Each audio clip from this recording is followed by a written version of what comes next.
So hear me out. I am rooting for Joey. I want him to win. We have not had an under 6 foot king in like over 10 years. So I want this man to win.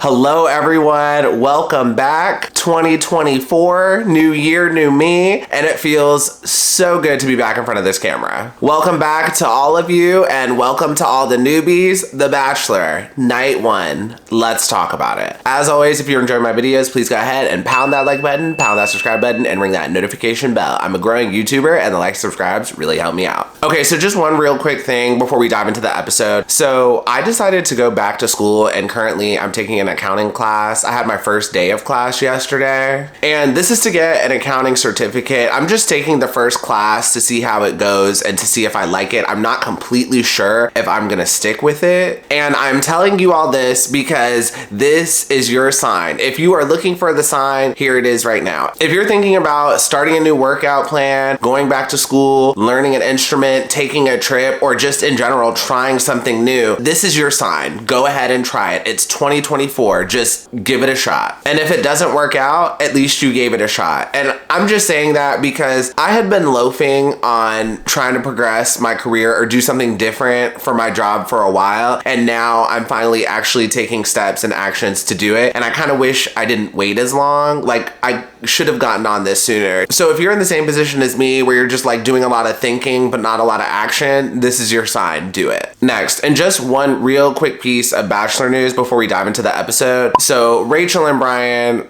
have filed for divorce. So if you've been following my channel for a while, you all know I don't really care for Rachel, and I never finished her season. Maybe I watched like half of it. Maybe I'll get back to it one of these days, but I know the gist of what happened, and for the most part, it's surprising to no one that they broke up. Pretty much everyone and all of Bachelor Nation thought Rachel should have picked Peter, but she didn't pick Peter because I guess he wasn't willing to propose, whereas Brian was. So she ended up picking Brian. So for the most part, nobody really thought they were gonna last anyway. And from just what I've seen of Brian and Rachel's relationship, first of all, they were long distance. He was living in Miami and she was living in LA. And Rachel, to me, very much seemed like she let Hollywood get to her head. And I'm not gonna get too deep in the nitty gritty, but basically, so Rachel's a lawyer and Brian owns chiropractic offices in Miami. So to me, it would have made more sense for Rachel to move to Miami. Like, you can be a lawyer anywhere, but Rachel decided she wanted to chase the Hollywood dream. But for Brian, moving chiropractic offices to from where you started a business over to LA, like that really doesn't make sense. And that is a huge risk. And I'm sure this caused a huge problem because they've been long distance for a while and it was like no end in sight to when they would stop being long distance. And I find Rachel slightly annoying because throughout the years, like this has been ongoing, she's been trying to get away from the Bachelor franchise. She's been trying to move on, yada, yada, yada. But then she's constantly diving back into the Bachelor franchise, making comments, doing podcasts with Nick Viall. And she had a spread in some magazine where she talked about being the Bachelorette like years later. And I'm like, girl, I thought you were trying to get away from the Bachelorette. And overall, it's just really weird to me because she wants to get away from the franchise, but at the same time, she uses the franchise to stay relevant. And I just find that really annoying. And if you want to chase the Hollywood dream, that's fine. A lot of these leads do that after the show, but if that's what she wanted to do, she probably shouldn't have picked Brian. Okay, we have a lot to talk about today. That's all I got. Let's dive into the episode. Okay, so the episode starts and we see Joey on a beach all dressed up, and it looks like he's about to go to his final engagement, but he is giving us tears. He's crying. He's walking away towards production. It looks like whoever he chose is not coming, and ABC is delivering. This was the epitome of dramatic. I saw those tears, and then they started playing the Billie Eilish song in the background. I was like, let's go.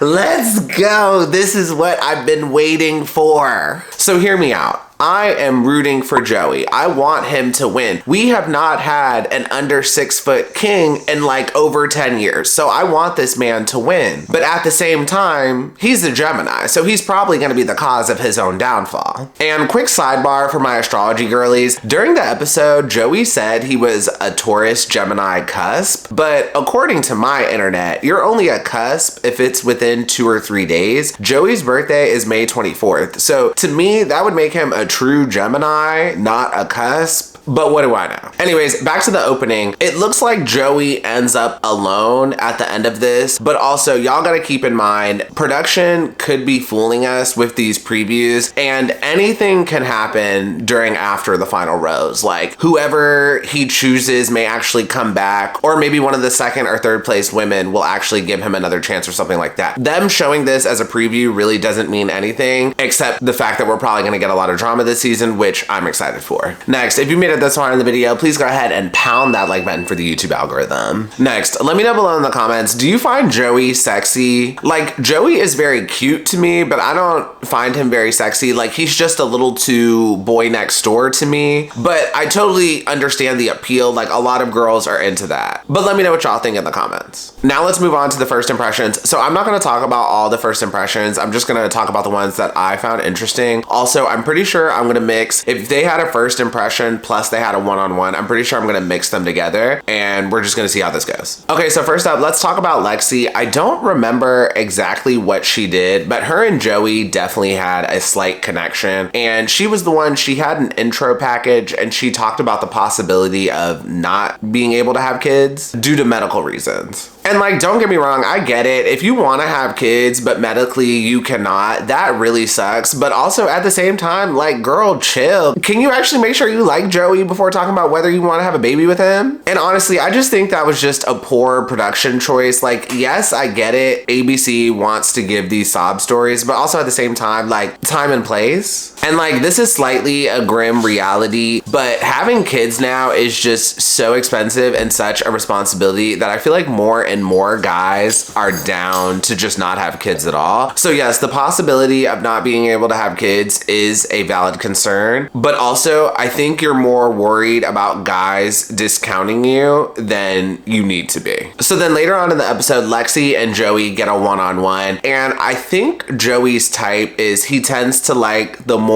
bro-y type of women. They have a connection, but they were talking about golf and sports. Like, where are my girly girls at? I was hoping we get more women like Charity Lawson that are girly girls, but I think Joey likes the more bro-y type of women. Next is Rachel, and y'all, I usually take really good notes, but I'm not sure if her name is Rachel. I do think it is Rachel though. Clock me in the comments if it's not. Rachel is from Hawaii, and she gave Joey a lei to wear around his neck, and I just thought this was corny and cliche. Also, in the intro package, they said that Joey left Hawaii and went back home to Philly after the heartbreak. And this is just gonna sound very practical, but I don't care. There are 2 contestants from Hawaii this season, and I don't think Joey should pick either of them. So it is so expensive to move to Hawaii, and it is so expensive to live in Hawaii. So the fact that he moved back home to Philly from Hawaii, like, if he picks one of these women from Hawaii, he's gonna have to move back, and like, that is so much money wasted. And also, apparently the plane ride to Hawaii really sucks, especially from the East Coast. Like, I have a friend who's planning to go to Hawaii, I think in the spring, and he's literally dreading the plane ride there because of how bad it is. And this is no shade to Joey, but like, he's a tennis instructor, so I really don't think he's about to be balling bi-coastally from Philly to Hawaii. Like, I just don't think that's in the cards. But who knows? Maybe he's independently wealthy or something. Next, let's talk about Maria. Yeah, this was one of the ugliest dresses I have ever seen on the show. Drag me in the comments, call me mean, I don't care. I did not like this dress. And not only that, she had an intro package and we got to see like 4 different outfits, and like all of her outfits are bad. I'm not excited for her style at all. And then later on in the episode, we get a one-on-one with her and Joey. And this was one of the realest conversations I saw throughout the episode, but ABC had this like overlay music on top because they wanted it to feel feel weird, or they were trying to give her a weird edit or something. But this was very much like a flirty, real conversation that you would have in like a bar or something. She was asking his zodiac. They asked what are their favorite movies. Like, this was a normal conversation. And I personally didn't see much of a connection, but they definitely were enjoying the flirting back and forth. Next up is Erica. She came in with the speaker and she was playing Latino music. If you know, somebody let me know in the comments, was this bachata or merengue or salsa or some other type? If you know, let me know below in the comments. So overall, I just thought this was really cute, and I thought her dress was cute. It was a great fun entrance, and it really showed her personality. And then later on in the episode, she does get a one-on-one with Joey. I did not really see a connection, but I do think it would be in Joey's best interest to at least keep her for a little bit just because she's fun. Like, overall, when it comes to the contestants, I just think it's better if you keep at least a few fun people who keep the mood light in the house. Next is Autumn. Autumn was so nervous during her entrance. She threw some rose petals and she threw it very quickly. Like, it was clear she was nervous. She didn't try to make it more smooth or a little more eloquent. Like, she just wanted to kind of throw it in the air and get it over with. And then when she was talking to Joey, y'all, she had way too much highlight on those cheeks. Did y'all see that? That's called highlight, right? It was way too much. And she ends up removing some of it later in the night because later in the night, she didn't have as much on. I guess one of the other girls in the house gave her the heads up. And she gets another one-on-one with Joey later in the night, and she talks about how she wants to emulate her grandparents' love, and Joey relates to that because he feels the same way. But their conversation and connection just felt like way too forced for me. Next is Kelsey. I absolutely loved her entrance. She walks up to Joey and tells him, I brought you something that no matter what, you'll fall in love with me. And then she pulls out the mini voodoo doll that looks a little bit like Joey. So I love this. It was like so creative. It was fun. It reflected the fact that she was from New Orleans, and she did take a risk here because she could borderline seem or appear creepy, but it was such a cutesy doll that I think it went well. And sidebar, she had a little bit of an intro package showing her around New Orleans, and y'all, her dad is hot. I am officially rooting for her to make it to hometown just because I want to see more of her dad. And then later on in the episode, Kelsey gets a one-on-one with Joey. I don't remember what they talked about. I'm like looking at my notes, but I definitely wrote, I'm not seeing much of a connection.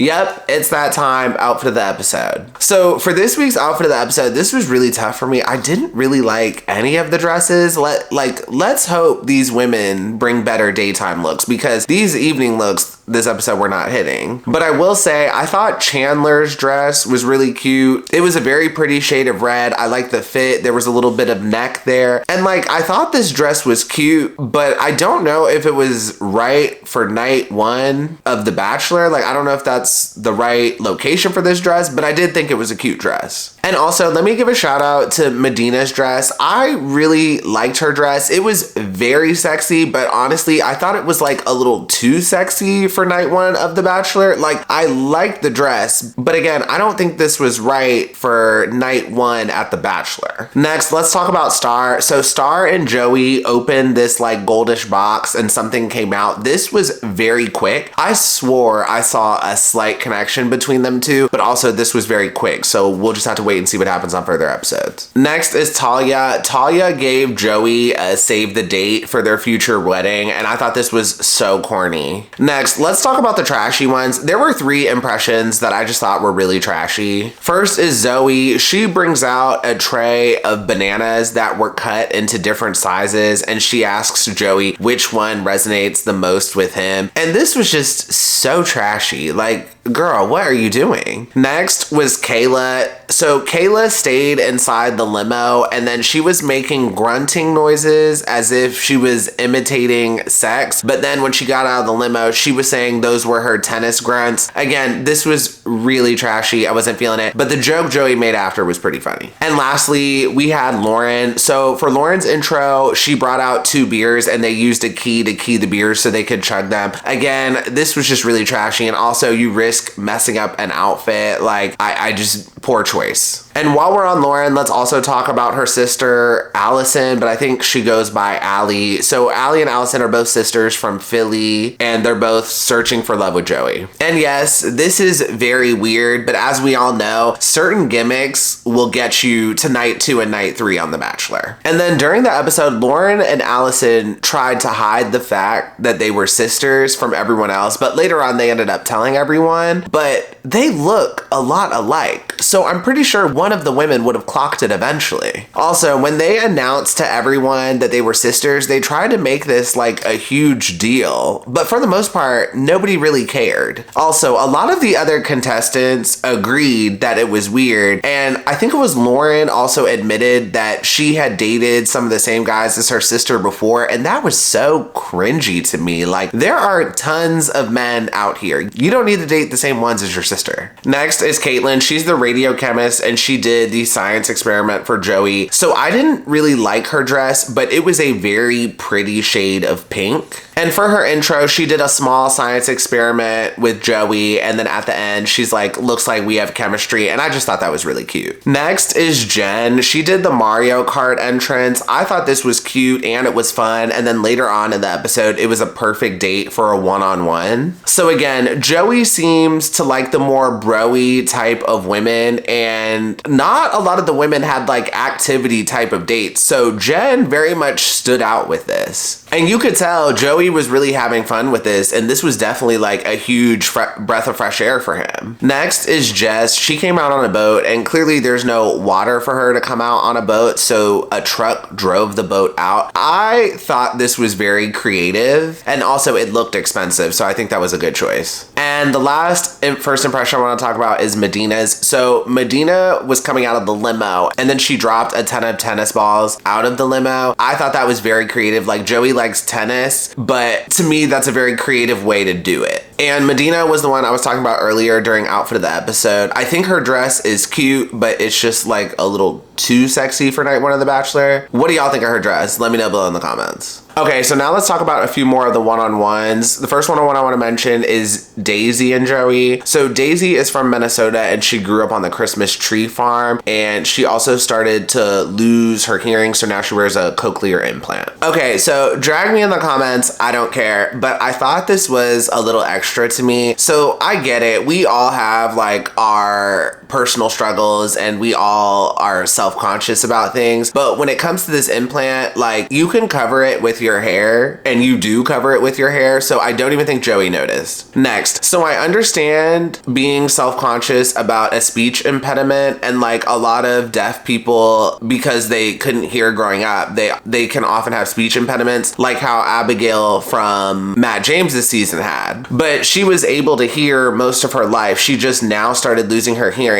so she doesn't have a speech impediment. So to me, she really has no reason to be worried, but again, I get why she would be self-conscious about this. And just a heads up, if y'all didn't know, I live in DC, and there's like a large deaf community here. Like, there's a school, I think it's called Gallaudet University, which is like a deaf university. So you do run into a good amount of like deaf people here, and like nobody thinks anything of it. And don't get me wrong, Daisy's feelings are valid, but it's like, girl, this is in your head. Do not be self-conscious about this. So later on, she has a one-on-one with Joey, and it's clear that she is very shy, like almost debilitatingly shy. And that can often work against you on this show. But like during her first impression, I saw a slight connection, but when they were talking one-on-one, I wasn't seeing as much of a connection. So hopefully she can get over this shyness, and hopefully she can get over it quickly, because if she's this shy, I don't think that's gonna work in her favor. Next, let's talk about Joey and Jess. I believe Jess is the one that came on the boat, but she gets a one-on-one with Joey, and y'all, their connection was like off the charts. Like, I saw the most chemistry between those two. And also, am I like tripping, or does she look like a thicker version of Hannah B?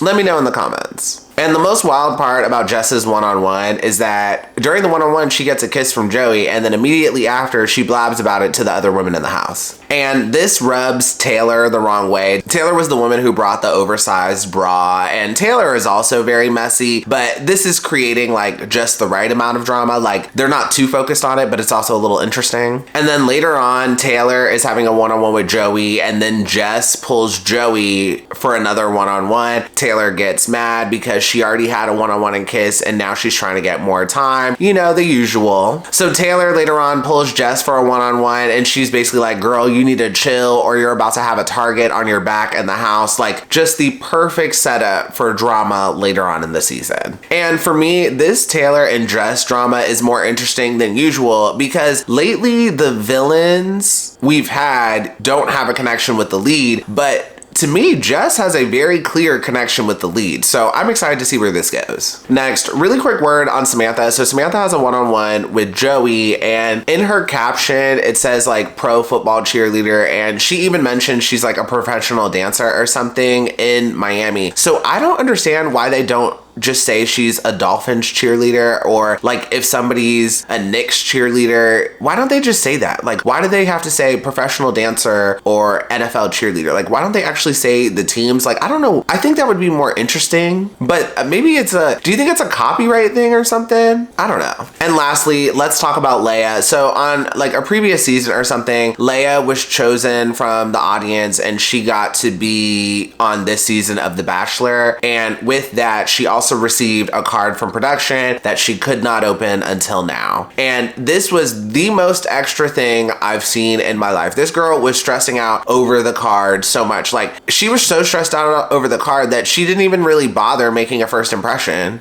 Oh, I guess she already had a first impression. But still, like, she barely even bothered to get to know Joey because she was so focused on the card. So Leah opens the card and it gives her the power to steal a one-on-one before hometowns. And Leah pulls out all the dramatics. She's stressed out. She opens the card and says she doesn't want to throw another girl under the bus. She cries to Joey about it. She goes to the other girls and starts crying about it. Like, she is pulling out so many theatrics, and for that, Leah is not here for the right reasons.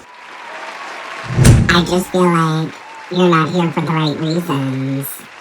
Y'all, this was like one of the most extra things that I have seen on the show in a very long time. And later on, she ends up throwing the card in the fire and the girls basically like cheer her on. And it was just so much. I'm sorry, y'all. It just felt so phony to me. It feels like she wants to be the next Bachelorette, or maybe she was trying to get Miss Congeniality or something. And at first, I thought I was crazy, but shout out to Lonnie, because Lonnie got a confessional during this moment when she was crying to all the other women in the house, and she said it was a little too dramatic, and I'm like, I'm so glad somebody else from the house said it. And also, it ate me up that she threw this in the fire, because this was literally a golden ticket to paradise. Like, the producers handed her a golden ticket and then she threw it in the fire. Like, girl, you're not being strategic. So the smart thing to do would have been just to steal the first one-on-one date. Whoever gets the first one-on-one date, just be like, yo, it's nothing personal. I want this first one-on-one date because I want to see if I have a connection with Joey, and if I don't, I get sent home. Like, that would have been the smart thing to do. Like, you could easily play it off like it was not personal. Because to me, if she took that approach, then it would have seemed like she was truly here for Joey. Oh, I just want to get to know Joey, and if it's not a match, it's not a match. But instead of that, she pulls all these dramatics and does all of this. Also, you have a 1 in 32 chance of winning this show. The chances are not high. You have a much higher chance of getting to paradise. She should have found a girl she didn't like, stole her one-on-one date, started drama in the house, and then she would have gotten a golden ticket to paradise. Like, that was the other option she could have used with it. And if she stole a date from a girl she didn't like, she could have just been like, well, I didn't like that girl anyway. Like, where is the strategy? And then after that, Leia ends up winning the first impression rose from Joey. And to me, this had absolutely nothing to do with their connection. He only gave it to her probably because production told him to do it. And also he thought her act was noble, which, yes, it was noble, but Joey, give your first impression rose to somebody you actually like. And for all of you watching this video, I hate to break it to y'all, but when guys are looking for a partner, they're not looking for how noble a woman is. That's definitely not something they're looking for in the beginning. Don't let this reality TV fool you. And finally, to wrap up this video, let's talk about the rose ceremony. The first big upset was that after Allison got a rose, her sister Lauren told her to go